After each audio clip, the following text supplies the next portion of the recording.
கொழும்பு பொருளையில் உள்ள மலர் சாலையில் நாளை காலை 9 மணி முதல் மக்களுடைய அஞ்சலிக்காக சம்பந்தனுடைய உடல் வைக்கப்படும். நாளை மறுதினம் நாடாளுமன்றத்தில் நாடாளுமன்ற உறுப்பினர்களுடைய அஞ்சலிக்காக வைக்கப்படும். நாளை மறுதினம் நாடாளுமன்றத்திலிருந்து திருகோணமலை மாவட்டத்திற்கு அஞ்சலிக்காகவும் இறுதி கிரிகைக்காகவும் உடல் கொண்டு செல்லப்படும். எதிர்வரும் ஞாயிற்றுக்கிழமை இறுதி கிரியைகள் நடத்தப்படுவதற்கு உத்தேச ஏற்பாடுகள் இடம்பெறுவதாக தெரிய வருகின்றது. சம்பந்தனுடைய நாடாளுமன்ற பதவிக்கு திருகோணமலை மாவட்டத்தைச் சேர்ந்த குகதாசன் தெரிவு செய்யப்படுவார். நாட்டின் ஜனாதிபதி, பிரதமர் மற்றும் எதிர்கட்சி தலைவர், முக்கியஸ்தர்கள் உட்பட இந்திய பிரதமர், இந்திய வெளிவார அமைச்சர், தமிழ்நாட்டு தலைவர்கள் உட்பட அனைவரும் அஞ்சலிகளை தெரிவித்திருக்கின்றார்கள். இது தொடர்பில் தான் இன்றைய பார்வைகள் வருகின்றது.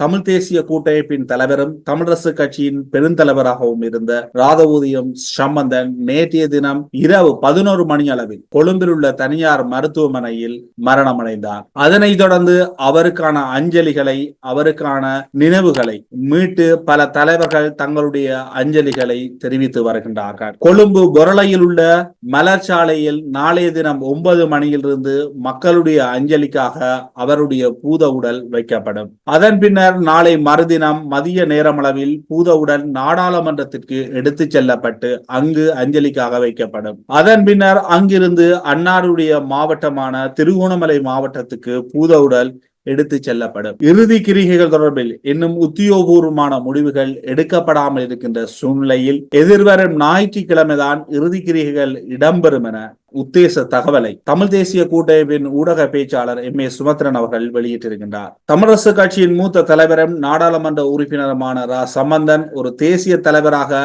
நம் நாட்டில் ஏற்பட்ட பிளவுகளை குறைக்க அயராது பாடுபட்டார் என ஜனாதிபதி ரணில் விக்ரமசிங்க இரங்கல் தெரிவித்திருக்கின்றார். அதே நேரம் பிரதமரும் தன்னுடைய இரங்கல் பதிவொன்றினை ராதவூதியம் சம்பந்தனுக்காக வெளியிட்டிருக்கின்றார். அரை நூற்றாண்டுக்கு மேலாக இலங்கைக்கு சேவையாற்றிய சம்பந்தனின் மறைவிற்கு இன்று ஆழ்ந்த அனுபவத்தை தெரிவித்துக் கொள்கின்றோம் என எதிர்கட்சி தலைவர் சயித் பிரேமதாஸ் அவர்கள் தெரிவித்திருக்கின்றார். ராதவூதியம் சம்பந்தனின் மறைவுக்கு இந்திய பிரதமர் நரேந்திர மோடி இரங்கல் தெரிவித்திருக்கின்றார். தமிழ் தேசிய கூட்டமைப்பின் மூத்த தலைவர் ரா சம்பந்தனின் குடும்பத்தினருக்கும் நண்பர்களுக்கும் எனது ஆழ்ந்த அனுதாபங்கள். அவருடனான சந்திப்புகளின் இனிய நினைவுகள் எப்போதும் போற்றுவேன். இலங்கையில் வாழும் தமிழர்களின் அமைதி, பாதுகாப்பு, சமத்துவம், நீதி மற்றும் கண்ணியம் போன்ற வாழ்க்கையை அவர் இடைவிடாது பின்பற்றினார்.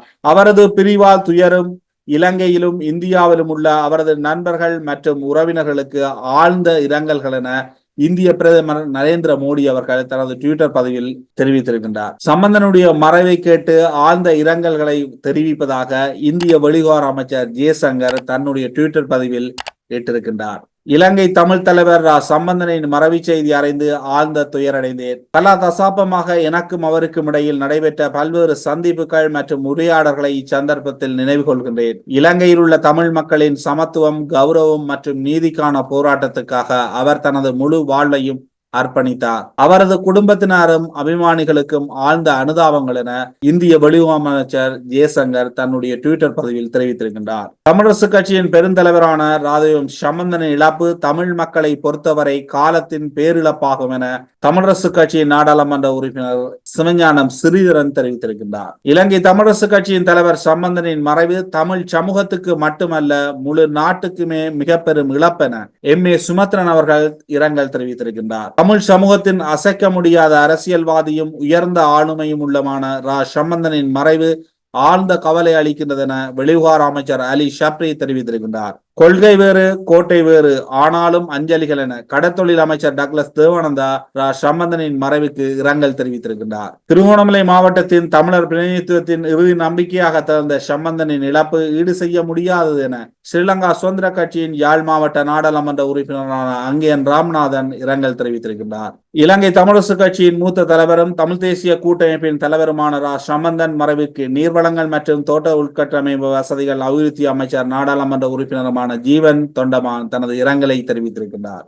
ஆர் சம்பந்தன் மிகவும் மூத்த அரசியல்வாதி. அவரது இழப்பு பெரிதும் உணரப்படும் என சரத் பொன்சேகா குறிப்பிட்டிருக்கின்றார். இதனை கடந்து பல அரசியல்வாதிகள், சமூகம் சார்ந்த அமைப்புகள், சமூக பிரதிநிதிகள் ராதவூதியம் சம்பந்தனுக்காக பல்வேறு அஞ்சலிகளை தெரிவித்து வருகின்றார்கள். யாழ்ப்பாணம், திருகோணமலை, கிளிநொச்சி, வவுனியா போன்ற பல்வேறு இடங்களில் அவருக்கான இரங்கல் கூட்டங்கள், அஞ்சலிகள் நடத்தப்பட்டு வருகின்றது. அதனைத் தொடர்ந்து சம்பந்தனின் நாடாளுமன்ற பதவிக்காக திருகோணமலை மாவட்டத்தை பிரதிநிதித்துவப்படுத்தும் ஒரு தமிழ் நாடாளுமன்ற உறுப்பினராக இருந்த சம்பந்தனின் மறைவை அடுத்து அந்த பதவிக்கு புகதாசன் நியமிக்கப்பட்டிருக்கின்றார். சம்பந்தனுடைய வாழ்க்கை வரலாற்று குறிப்புகளை உள்ளடக்கிய வீடியோ தொகுப்பு இதே சேனலில் பதிவேற்றப்பட்டிருக்கின்றது. மேலதிக தகவல்